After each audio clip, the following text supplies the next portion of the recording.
அன்பான தேவ பிள்ளைகள் எல்லோருக்கும் இயேசு கிறிஸ்துவின் நாமத்தில் என்னோட வாழ்த்துக்களை தெரிவித்துக் கொள்கிறேன். பிதாவாகிய தேவனாலும் கர்த்தராகிய இயேசு கிறிஸ்துவினாலும் உங்கள் எல்லோருடைய வாழ்விலும் கிருபையும் சமாதானமும் உண்டாவதாக என்று சொல்லி உங்களை இயேசுவின் நாமத்தில் வாழ்த்துகிறேன். பிரியமானவர்களே, நம்முடைய வாழ்வில் சமாதானம் வேண்டிய ஒரு காலகட்டம் என்றால் அது இதுதான். ஏனென்றால் இத்தனை நாட்களாக கொள்ளை நோய் என்ற செய்திகளை கேட்டுக்கொண்டிருந்தோம். ஆனால் இப்பொழுது சமீப நாட்களாக யுத்தத்தை குறித்த செய்திகளை கேட்டுக்கொண்டிருக்கிறோம். இப்படியாக எங்கும் சமாதானம் இல்லாத ஒரு உலகத்திலே நாம் வாழ்ந்து கொண்டிருக்கிறோம். ஆனால் நல்ல செய்தி என்னவென்றால், சமாதான பிரபுவாகிய இயேசு நம்முடைய இருதயத்திலே வாசமாயிருப்பதால் நாம் பாக்கியவான்கள்.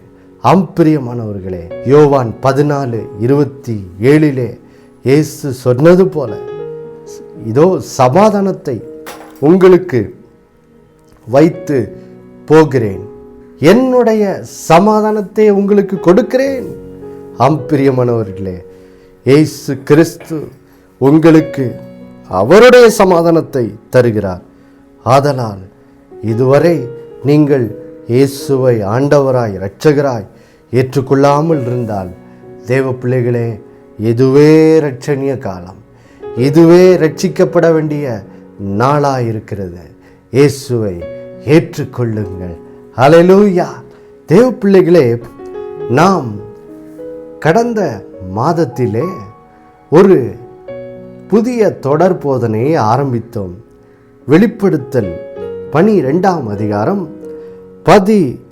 11 பின்பாகத்திலிருந்து அந்த சத்தியத்தை தியானிக்க ஆரம்பித்தோம். என்னது? ஆட்டுக்குட்டியின் இரத்தத்தினாலும் தங்கள் சாட்சியின் வசனத்தினாலும் அவனை பிசாசை ஜெயித்தார்கள்.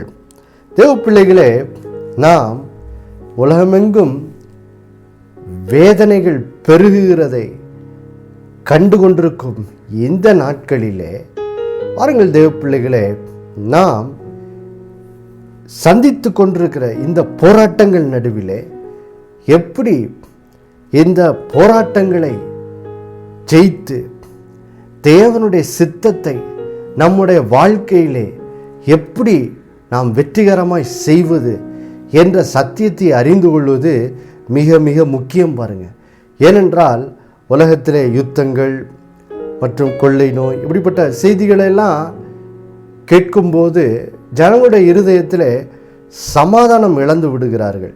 அப்போது சமாதானம் இழந்து, நம்பிக்கை இழந்து, ஒரு விசுவாசத்தை இழந்து சோர்ந்து போய் அநேகர் காணப்படுகிறார்கள். அப்போது இப்படிப்பட்ட உலகத்தில் நடக்கும் சம்பவங்களால் வரும் போராட்டங்களை, நம்முடைய இருதயத்தில் வர போராட்டங்களை எப்படி நாம் ஆண்டவருடைய வார்த்தையை கொண்டு இயேசுவை விசுவாசித்து எப்படி இயேசுவின் இரத்தத்தின் வல்லமையினாலே, பரிசுத்தாவின் வல்லமையினாலே எப்படி இந்த போராட்டங்களை ஜெயிப்பது, எப்படி வெற்றிகரமாக தேவனுடைய சித்தத்தை, கர்த்தரை விசுவாசத்தை எப்படி செய்வது என்ற சத்தியங்களை வேதத்திலிருந்து நாம் தெளிவாய் அறிந்து கொள்ளும் போதுதான், பாருங்கள் தேவ பிள்ளைகளே, இந்த உலகத்தில் எத்தகைய போராட்டம் வந்தாலும் நாம் தடையில்லாமல், எந்த ஒரு தடையில்லாமல் தேவனுடைய சித்தத்தை நாம் வெற்றிகரமாக நம்முடைய வாழ்க்கையில் என்ன செய்ய முடியும்?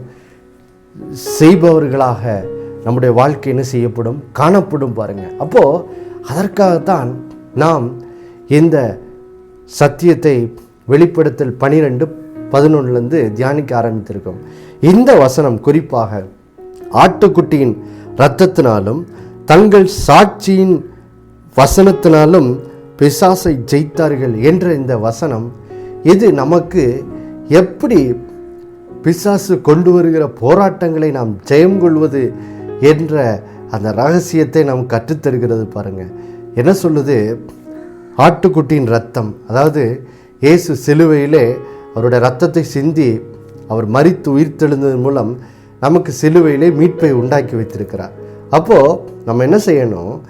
இயேசு சிலுவையிலே நமக்காய் என்ன செய்திருக்கிறார் என்ற அறிவை வேதத்திலிருந்து தெளிவாய் அறிந்து கொண்டு இயேசுவின் இரத்தத்தினால் உண்டார அந்த இரட்சிப்பின் மகத்துவத்தை அறிந்து கொண்டு அதை நம்முடைய வாயினால், அதாவது தங்கள் சாட்சியின் வசனத்தினாலும் என்று சொல்லுகிறார். அப்படின்னா என்ன அர்த்தம்? அந்த சத்தியத்தை நம்முடைய வாயினால் நாம் எப்பொழுதும் இருதயத்தில் விசுவாசித்து அதை அறிக்கை செய்து அந்த சத்தியத்தை விசுவாசித்து நாம் செயல்படுகிறவர்களாய் வாழ்வில் நாம் வாழும்போது நாம் பிசாசையும் அவன் கொண்டு வருகிற அழிவின் கிரியைகளையும் நாம் ஜெயிக்க முடியும் என்று சொல்லி இங்கே வேதம் நமக்கு என்ன செய்கிறது? கற்றுத்தருகிறது பாருங்க. அதனால் இந்த தொடர் போதனையிலே தேவ பிள்ளைகளே, நாம் முதலாவது இந்த சத்தியம், அதாவது ஆட்டுக்குட்டியின் இரத்தத்தினாலும் சாட்சியின் வசனத்தினாலும் பிசாசை ஜெயிப்பது எப்படி என்ற இந்த சத்தியத்தை தெளிவை நாம் கற்றுக்கொள்வதற்கு முன்னாடி நாம் சில கேள்விகளுக்கு பதில் சொல்ல வேண்டியதாக இருக்கிறது. அதை தான் அதில் உள்ள முதல் கேள்வியை தான் கடந்த மாதம் முழுவதும் தியானித்தோம். அது என்னது? இவ்வளோ போராட்டங்கள் வருகிறதே, யோசித்து பாருங்கள். நீங்கள் அந்த தொலைக்காட்சியிலே எப்படி யுத்தங்களால் ஜனங்கள் எவ்வளோ வேதனைப்படுகிறார்கள், துன்பங்களை அனுபவிக்கிறார்கள் என்று பார்க்கும்போது, கொள்ளை நோயினால் எப்படி வேதனை துன்பம் அனுபவிக்கிறார்கள் என்று பார்க்கும்போது என்ன நடக்குது? உள்ளத்தில் எவருக்குமே இந்த கேள்வி வரதான் செய்யும். ஏனென்றால் நாம் ஒரு பாவ உலகத்திலே வாழுகிறோம். அது என்ன கேள்வி? நல்ல தேவன் இயேசு நல்லவர் நல்லவர் என்று சொல்லி சிறு வயது முதற்கொண்டு நான் பிரசங்கிக்க கேட்டிருக்கிறேனே, வியாதியஸ்தரெல்லாம் சுகமாக்கின இயேசு கிறிஸ்து என்ற சத்தியத்தை நான் சிறு வயது முதல் கேட்டிருக்கிறேனே. ஆனால் இவ்வளோ துன்பங்கள் நடந்து கொண்டிருக்கிறது. இயேசு இதை குறித்து கவலைப்படாமல் பரலோகத்தில் உட்கார்ந்து கொண்டிருக்கிறாரா? ஏன் அவர் இப்படிப்பட்ட வேதனைகளெல்லாம் இந்த உலகத்திலே அவர் அனுமதிக்க வேண்டும் என்று சொல்லி ஒரு கர்த்தர் பேரிலே ஒரு சிறிய ஒரு சந்தேகம், அல்லது கர்த்தர் நல்லவர் என்ற சத்தியத்தின் மேல் ஒரு அவிசுவாசம். எப்படி ஆதியிலே ஆதாம் ஏவாளுடைய இருதயத்திலே பிசாசு தேவனுடைய குணாதிசயம் குறித்தும் அவருடைய வார்த்தையை குறித்தும் எப்படி சந்தேகத்தையும் அவிசுவாசத்தையும் விதைத்தானோ, அதே போல் இப்படிப்பட்ட காரியங்கள் உலகத்தில் நடக்கும்போது பிசாசு எவருடைய உள்ளத்திலும் இப்படிப்பட்ட சந்தேகங்களையும் அவிசுவாசங்களையும் விதைக்கக்கூடிய வாய்ப்பு அதிகமாக என்ன செய்கிறது இருக்கிறது. அதனால்தான் கடந்த மாதம் முழுவதும் நாம் பார்த்தோம். நாம் வெளிப்படுத்தல் 12ஆம் அதிகாரம் 12வது வசனத்திலிருந்து தெளிவாய் கற்றுக்கொண்டோம். அதை தான் வேதம் முழுக்க பல எடுத்துக்காட்டிலிருந்து பார்த்தோம். என்ன பார்த்தோம் பாருங்கள், இந்த வசனம் வெளிப்படுத்தல் 12:12 பின்பகுதி ஏன் உலகத்தில் உள்ள துன்பங்கள் இந்த கடைசி நாட்களில் பெருகிறது என்ற அதனுடைய விளக்கத்தை கொடுக்கிறது. பாருங்கள் என்ன சொல்லுகிறது. வெளிப்படுத்தல் 12:12 ஆகையால் பரலோகங்களை அவைகளில் வாசமாக இருக்கிறவர்களே களி கூறுங்கள், பூமியிலும் சமுத்திரத்திலும் குடியிருக்கிறவர்களே ஐயோ, பிசாசானவன் தனக்கு கொஞ்ச காலம் மாத்திரம் உண்டென்று அறிந்து மிகுந்த கோபம் கொண்டு உங்களிடத்தில் இறங்கினபடியால் உங்களுக்கு ஆபத்து வரும் என்று சொல்ல கேட்டேன். பாருங்கள், இங்கே வேதம் சொல்லுகிறது பிசாசானவன் தனக்கு கொஞ்ச காலம் மாத்திரம்தான். அதாவது இயேசுனோட வருகை ரொம்ப நெருங்க ஆரம்பிச்சிருச்சு. அப்போ இயேசு வருகையில் என்ன பண்ண போகிறார்? வெளிப்படுத்தல் 20 வாசிக்கிறோம். பிசாசை கட்டி பாதாளத்தில் என்ன செய்ய போகிறார்? அடைக்க போகிறார். ஆகவே இனி இந்த பூமியில் இப்படிப்பட்ட அட்டூழியங்களை செய்யாதபடி அவன் பாதாளத்தில் அடைக்கப்பட போகிறான். அப்போது அவனுக்கு இன்னும் கொஞ்ச காலம் மாத்திரம்தான் இருக்குது என்பது அவன் விளங்கி கொண்டு அவன் என்ன செய்கிறான்? அவன் ஆதி முதற் கொண்டு பாருங்கள், மனிதன் மேல் ஒரு பொறாமை கொண்டவனாக தான் இருக்கிறான். ஏன்னா மனிதன் தேவ சாயலில் சிருஷ்டிக்கப்பட்டிருக்கிறபடினால், மனிதன் தேவனுடைய மகிமை நிறைந்தவனாய் சிருஷ்டிக்கப்பட்டிருக்கிறபடினால் அவனுக்கு பாருங்க மனிதன் மேலே ஒரு பொறாமை. ஏன்னா பிசாசு ஆதியிலே ஒரு தேவனால் சிருஷ்டிக்கப்பட்ட அந்த தேவதூதனாய் ஒரு கேருபாய் தேவனால் சிருஷ்டிக்கப்பட்டு அவனில் எந்த பாவமும் இல்லாத அந்த நாட்களிலே பாருங்க அவன் தேவ மகிமை நிறைந்தவனாய் இருந்தான். ஆனால் என்னைக்கு பாருங்க ஏசாயா 14 மற்றும் எசேக்கியேல் 28 பார்க்கிறோம். எப்போ அவன் அதாவது சிருஷ்டிக்கப்பட்ட ஒரு தூதன் என்ன செய்கிறான், ஒரு நாள் இருதயத்தில் இப்படிப்பட்ட ஒரு பொல்லாத எண்ணத்தை கொள்ளுகிறான். நான் தேவனை சிங்காசனத்திலேருந்து தள்ளி விட்டுட்டு நான் ஒரு சிங்காசனத்தில் போய் என்ன செய்யணும், உட்காரணும் அப்படின்னு சொல்லி பாருங்க.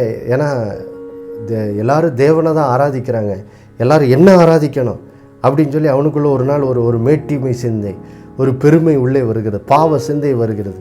அந்த நாளில் அவன் என்ன செய்தான், விழுந்து போனான், விழுந்து தள்ளப்பட்டான், பரலோகத்திலிருந்து அவன் தள்ளப்பட்டான்.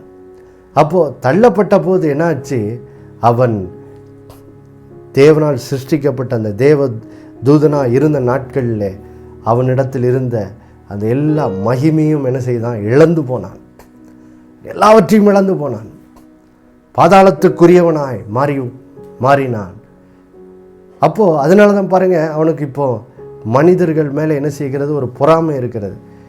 அப்போது அதனால தான் பாருங்கள், வேதம் சொல்லுகிறது, யோவான் 8 பார்த்தவன் மனுஷ கொலைபாதகனாக இருக்கிறான். அப்போது அதனால தான் எப்படியாவது அவனுக்கு இருக்கும் இன்னும் கொஞ்ச காலத்துக்குள்ளே எத்தனை மனிதர்களுடைய வாழ்க்கையை அழிக்க வேண்டுமோ அழிக்க வேண்டும் என்று சொல்லி அவன் இந்த நாட்களில் தீவிரமாய் உலகெங்கும் பாருங்கள் அவனுக்கு செவி கொடுக்கிற மனிதர்கள் மூலம் தன்னுடைய பொல்லாத கிரியைகளை இந்த பூமியிலே அவன் செய்து கொண்டிருக்கிறதை நாம் ஒவ்வொரு நாளும் என்ன செய்கிறோம், பார்த்து கொண்டிருக்கிறோம். அப்போது இந்த உலகத்தில் காணப்படும் துன்பங்களுக்கும் வேதனைகளுக்கும் கர்த்தர் காரணர் அல்ல, இது பிசாசினால் வருகிற அழிவின் கிரியைகள் என்ற அந்த சத்தியத்தை தெளிவாய் கற்றுக்கொண்டு, ஆதலால் இந்த காரியங்கள்லாம் நடக்கிறதை பார்க்கும்போது ஏன் ஆண்டவரே என்று சொல்லி கர்த்தர் மேல் என்ன செய்யாதீங்க, மனம் கசந்து விடாதீங்க, அவர் மேல் சந்தேகம் அவிசுவாசம் பற்றாதீங்க. கர்த்தர் எப்பொழுதும் நல்லவராகவே இருக்கிறார். அவர் ஆதி முதற்கொண்டு மனிதனை இந்த துன்பங்கள்லேருந்து ரட்சிக்கிறவராக இருக்கிறார். அதனால தான் அவர் இந்த உலகத்துக்குள் மனிதனாய் வந்து சிலுவையிலே மரித்தார் என்ற சத்தியத்தை நாம் தியானித்தோம். நம்முடைய ஒரு கேள்விக்கு பதிலை வேதத்திலேருந்து என்ன செய்தோம், கற்றுக்கொண்டோம். பழைய ஏற்பாட்டும் புதிய ஏற்பாட்டில் இருக்கிற பல எடுத்துக்காட்டிலேருந்து நாம் கற்றுக்கொண்டோம், பல வசனங்கள்லேருந்து நாம் என்ன செய்தோம், கற்றுக்கொண்டோம். இப்பொழுது தேவ பிள்ளைகளே, இந்த தலைப்பின் கீழ் அடுத்த காரியத்தை பார்க்க போகிறார். என்னது, தேவ பிள்ளைகளே, நீங்களும் நானும் இப்படிப்பட்ட வேதனையான துன்பங்கள் உலகத்தில் ஒவ்வொரு நாளும் டிவி ஆன் பண்ணால் பார்க்குறோம், எப்படி யுத்தங்களின் மூலமாய் எப்படி குண்டு மலை பொழியப்படுகிறது, அழிவுகள் உண்டாகிறது, மக்கள் அதனால் அகதிகளாய் தங்கள் வீட்டை விட்டு நாட்டை விட்டு ஓட வேண்டிய நிலைமை, இவ்வளவோ வலி வேதனைகள் ஒரு நாள் இதை தொலைக்காட்சியில் பார்க்குறோம். இப்படிப்பட்ட இவைகளை பார்த்து கொண்டிருக்கிற இந்த நாட்களில், இந்த சூழ்நிலைகள் நடுவிலே தேவ பிள்ளைகளே, நீங்களும் நானும் ஒரு காரியத்தை ஆழமாய் நம்முடைய இருதயத்திலே பதிக்க வேண்டும், விசுவாசிக்க வேண்டும். அது என்ன சத்தியம் என்னவென்றால், இதுதான் இந்த ஆட்டுக்குட்டியின் இரத்தத்தினால் சாட்சியின் வசனத்தினாலும் பிசாசை ஜெயிக்கிறது என்ற அந்த தலைப்பின் கீழ் இரண்டாவது சத்தியத்தை நாம் பார்க்க போகிறது. என்னது, சங்கீதம் 136 1வது வசனம், கர்த்தரை துதியுங்கள், அவர் நல்லவர், அவர் கிருபை என்றும் உள்ளது. தேவ பிள்ளைகளே, இங்கே வேதம் கர்த்தரை குறித்த ஒரு பெரிய வெளிப்பாட்டை நமக்கு தருகிறது. அது என்னது, கர்த்தர் நல்லவர், கர்த்தர் நல்லவர், ஆதலால் அவரை துதியுங்கள், அவர் கிருபை என்றும் உள்ளது என்று சொல்லுகிற பாருங்க. அப்போ தேவ பிள்ளைகளே, இன்றைக்கு நீங்களும் நானும் உலகத்தில் வேதனைகள் பெருகிக்கொண்டிருக்க இந்த நாட்களின் நடுவில் நீங்கள் ஆழமாய் கர்த்தரை குறித்து விசுவாசிக்க வேண்டிய, அறிந்து கொள்ள வேண்டிய ஒரு காரியம், ஒரு சத்தியம் என்னவென்றால், ஒரு இருதயத்தில் ஆழமாய் பதிய வேண்டிய ஒரு எண்ணம் என்னவென்றால், நான் சேவிக்கும் என் ஆண்டவராகிய இயேசு கிறிஸ்துவின் பிதாவாகிய தேவன் நல்லவராகவே இருக்கிறார். அவர் நல்லவர், அவர் அன்புள்ளவர், கிருபையுள்ளவர் என்ற அந்த சத்தியத்தை நீங்கள் இந்த நாட்களிலே ஆழமாக என்ன செய்ய வேண்டும், விசுவாசிக்கிறவர்களாய் உங்கள் வாழ்விலே காணப்பட வேண்டும். தேவ பிள்ளைகளே, ரொம்ப ரொம்ப முக்கியம். பாருங்கள், நாம் ஏற்கனவே கடந்த வருடத்தில் 2ஆம் பகுதியில் ஆகஸ்ட் மாதத்துக்கு மேலாக நாம் ஏற்கனவே ஒரு சத்தியத்தை தியானித்தோம் அல்லவா?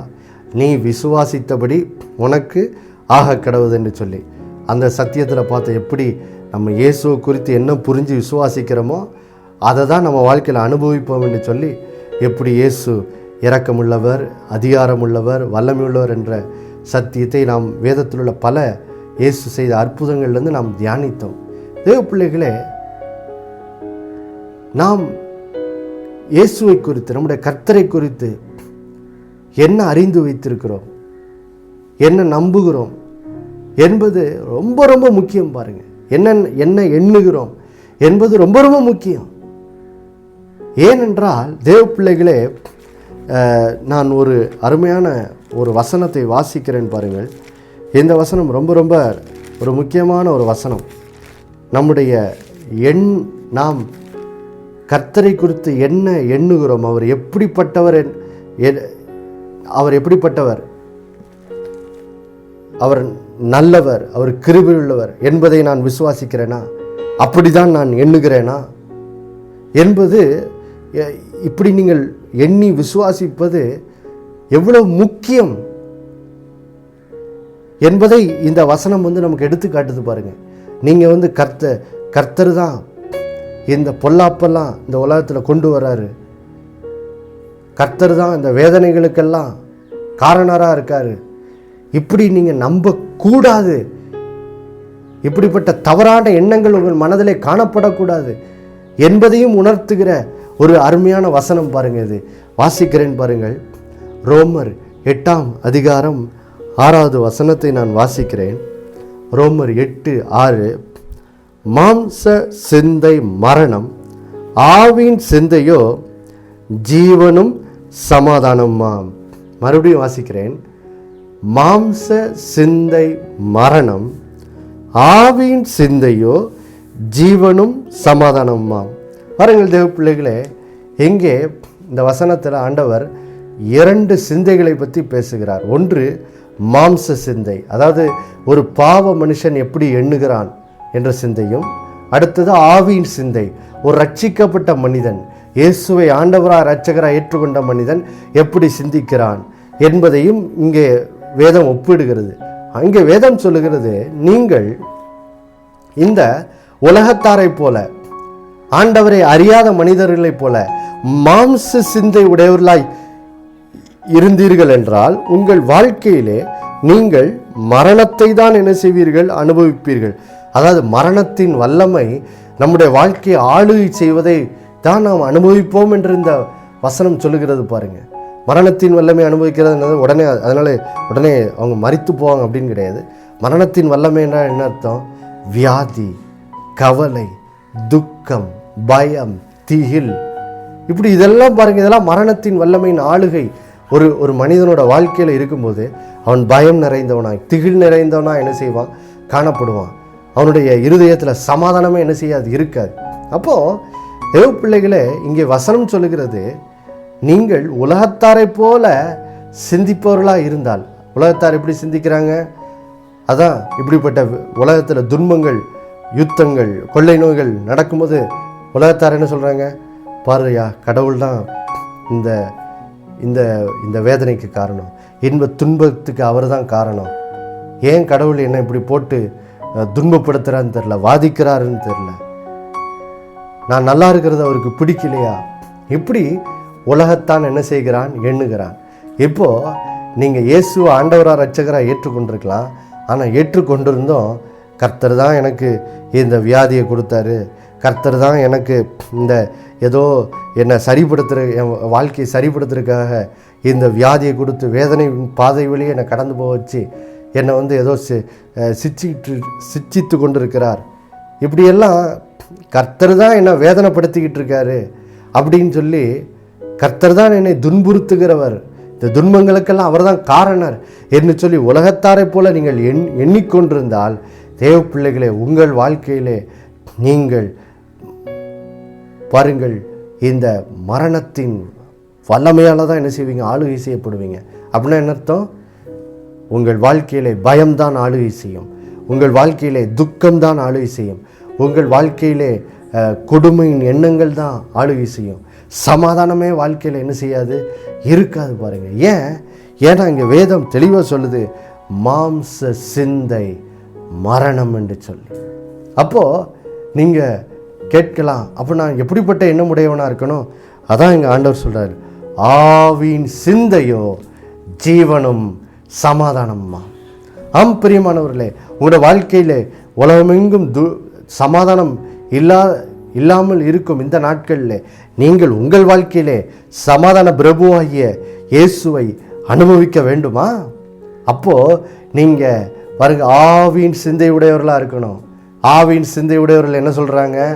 அவங்க சொல்கிறாங்க, இந்த உலகத்தில் துன்பங்கள் வேதனைகள் பெறுகிற இந்த நாட்கள் நடுவில் அவர்களும் சங்கீதக்காரனோடு சேர்ந்து சொல்லுகிறார்கள், உலகத்தில் என்ன வேணாலும் காணப்படலாம்ப்பா, ஆனால் ஒரு சத்தியம் மாறவே மாறாது, என் தேவன் அன்பாகவே இருக்கிறார், என் கர்த்தர் நல்லவராகவே இருக்கிறார், என் கர்த்தர் கிருபையுள்ளவராகவே இருக்கிறார். இந்த உலகத்தில் பிசாசு இந்த துன்பங்களை உண்டாக்கலாம், ஆனால் என் கர்த்தர் இயேசு என்னை இந்த வேதனைகள் நடுவிலிருந்து ரட்சிப்பார், என்னை தப்புவிப்பார், விடுவிப்பார் என்று சொல்லி பாருங்கள்.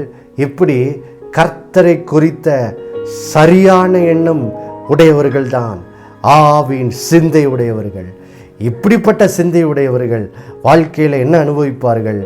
உலகத்திலே நம்மை சுற்றி துன்பங்கள் இருக்கலாம், வேதனைகள் இருக்கலாம், சமாதானம் இல்லாத நிலைமை இருக்கலாம், ஆனால் இவர்கள் கர்த்தரை குறித்த சரியான சிந்தை ஆவியின் சிந்தை உடையவர்களாக இருக்கிறதுனால் இவர்கள் வாழ்விலே ஜீவனும் சமாதானத்தையும் என்ன செய்யலாம், அனுபவிக்கலாம். பாருங்க, ஜீவனையும் சமாதானத்தையும் அனுபவிக்கலாம்.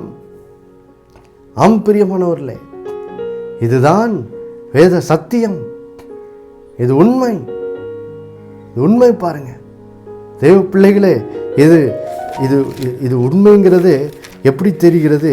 வேதத்தில் பாருங்க, இதெல்லாம் வாசிக்கிறோம் பாருங்க. வேதத்தில் நாம் அப்போஸ்தலர் 16ஆம் அதிகாரத்துக்கு செல்வோமானால், அப்போஸ்தலர் 16ஆம் அதிகாரத்துக்கு நாம் செல்வோமானால் தேவ பிள்ளைகளே, அங்கே பவுல் தன்னோட வாழ்க்கையிலே அனுபவித்த ஒரு துன்பங்களின் நடுவிலே அவருடைய நடக்கையை நாம் பார்க்கிறோம் பாருங்கள். அப்போஸ்தலர் 16ஆம் அதிகாரத்தில் பாருங்க, வேதம் சொல்லுகிறது, அப்போஸ்தலர் 16:23 அவர்களை அநேக அடித்த பின்பு சிறைச்சாலையில் வைத்து அவர்களை பத்திரமாய் காக்கும்படி சிறைச்சாலைக்காரனுக்கு கட்டளையிட்டார்கள். அவன் இப்படிப்பட்ட கட்டளை பெற்று அவர்களை உட்காவல் அறையில் அடைத்து அவர்கள் கால்களை தொழுமரத்திலே மாட்டி வைத்தான். நடுராத்திரியிலே பவுலும் சீலாவும் ஜெபம் பண்ணி. பாருங்கள் தேவ பிள்ளைகளே, இங்கே பவுலும் சீலாவும் ஊழியத்தின் நிமித்தம் கடந்து போன இடத்திலே பாருங்கள், அவர்கள் சுவிசேஷத்தை அறிவித்ததற்காக இவர்கள் பாருங்கள் சிறைச்சாலையிலே அடைக்கப்பட்டார்கள். இவர்கள் அடிக்கப்பட்டு பாருங்கள், சிறைச்சாலையில் அடைக்கப்பட்டு பாருங்கள், தொழு மரத்தினால் கால்கள் கட்டப்பட்டு பாருங்கள், மிகுந்த ஒரு வேதனையான நிலைமையிலே அவர்கள் சிறைச்சாலையிலே அடைக்கப்பட்டிருந்தார்கள். எல்லாம் கட்டப்பட்டவர்களாய், கால்கள் எல்லாம் கட்டப்பட்டு இருக்குது. யோசித்து பாருங்க தேவ பிள்ளைகளே, எதுவும் தீமை செய்தாங்களா? இல்லை, நன்மை சுவிசேஷம் போய் அறிவித்ததற்காக துன்பத்தை அனுபவித்தார்கள். ஆனால் பாருங்க, இவங்க வேதம் சொல்லுது, அப்போஸ்தலர் 16:25 நடுராத்திரியில் பவுலும் சீலாவும் ஜெபம் பண்ணி தேவனை துதித்து பாடினார்கள் என்று சொல்லி. யோசித்து பாருங்க, இங்கே தான் ஆவியின் சிந்தையுடையவர்களை பார்க்கிறோம். பாருங்க, பவுல் நடுராத்திரியில் உட்காந்துட்டு, ஆண்டவரே இப்படி சுவிசேஷத்தானே அறிவிச்ச ஆண்டவரே, ஏன் இப்படி என்ன பாடுபடுத்துறீங்க அப்படின்னு அவர் உட்காந்து புலம்பிக்கிட்டல. அவருக்கு தெரியும், தான் அனுபவிக்கிற துன்பங்கள் நடுவிலும் கர்த்தர் நல்லவர், அவர் கிருபை நிறைந்தவர், அவர் என்னை இந்த வேதனையிலிருந்து தப்புவிப்பார் என்று சொல்லி அவருக்கு தெரியும். பாருங்க, ஆவின் சிந்தையுடையவராக இருந்தார். அவர் உலகத்தாரை போல அவர் கடவுளே ஏன் இப்படி என்ன போட்டு சோதிக்கிறீங்க அப்படின்னு சொல்லி அவர் மாம்ச சிந்தை உடையவராய் இல்லை, அந்த சிந்தையிலிருந்து விடுதலை பெற்றுட்டார். ராவின் சிந்தை உடையவராய் இருந்தபடினால்தான் வாருங்கள் தேவ பிள்ளைகளே, தான் மிகுந்த அனுபவித்து கொண்டிருந்த அந்த வேதனையான சூழ்நிலை நடுவிலே, சுவிசேஷ அறிவித்ததற்காக சிறைச்சாலையில் போடப்பட்ட அந்த சூழ்நிலை நடுவில் கூட அவர் சமாதானத்தை அனுபவிக்க முடிஞ்சது, சந்தோஷத்தை அனுபவிக்க முடிஞ்சது. அதனால்தான் அவர் ஜெபமணி கர்த்தரை துதித்து பாடுகிறவராய் அவர் வாழ்க்கை காணப்பட்டது. தேவ பிள்ளைகளே, ஆதலால் இந்த நாளிலே நீங்கள் அறிந்து கொள்ளுங்கள் தேவ பிள்ளைகளே, கர்த்தரை குறித்து என்ன எண்ணுகிறீர்கள்? இன்றைக்கு இந்த ஒவ்வொரு நாள் டிவி ஆன் பண்ணோன்னு அந்த நியூஸில் வேதனையும் துன்பத்தையும் பார்த்து கொண்டிருக்க நீங்கள் கர்த்தரை எப்படி எண்ணுகிறீர்கள்? இன்னும் நல்லவர்னு சொல்கிறீங்களா? அல்லது உலகத்தாரை போல ஏன் கடவுள் இப்படிலாம் உலக ஜனங்களை வேதனைப்படுத்திக்கிட்டு இருக்காரு அப்படின்னு சொல்லி கர்த்தரை குறித்த தவறான புரிந்து கொள்ளுதல் உடையவர்களாக இருக்கிறீங்களா? கர்த்தர் சொல்கிறார், இன்றைக்கு கர்த்தர் நல்லவர்.